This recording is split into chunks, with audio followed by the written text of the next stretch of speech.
Very fussable, that, eh? Very fussable. Aye. Good glass of Chateau de Chasselet ain't just that, sir. You're right there, Obadiah. Right.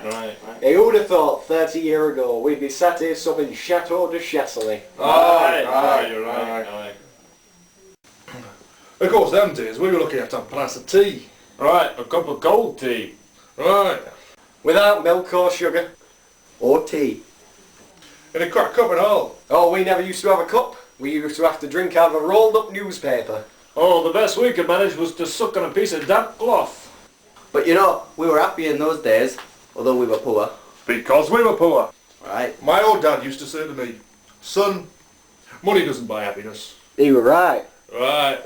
Well, I was happier back then, and we had nothing. We used to live in a tiny old tumble-down house with great big holes in the roof. House? You were lucky to have an house. All we had was one room, all 26 of us. No furniture, half the floor were missing. We used to huddle in one corner for fear of falling. You were lucky to have room. We used to live in corridor. Oh, we used to dream of living in corridor. Huh, that would have been a palace to us. We used to live in an old rubbish tip in a water tank. We used to get up on crack of dawn because someone was throwing wet fish all over us.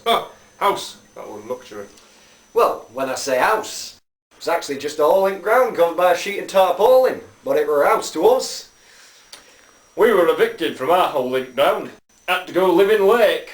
You were lucky to have lake. There were 150 of us living in a shoebox in the middle of the road. Was it a cardboard box? Right. Oh, you were lucky. We lived for 3 months in rolled up newspaper in septic tank.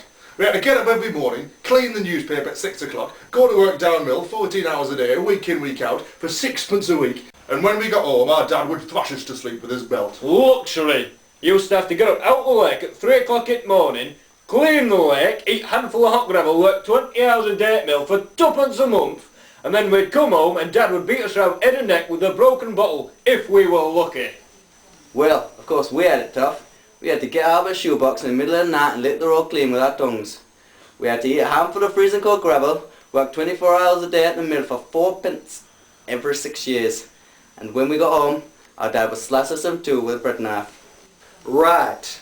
I had to get up in the morning at 10 o'clock at night, half an hour before I went to sleep, work 29 hours a day at mill, and pay a mill owner for pleasure of going to work, and when we got in, our dad would murder us in cold blood and dance on our graves singing hallelujah.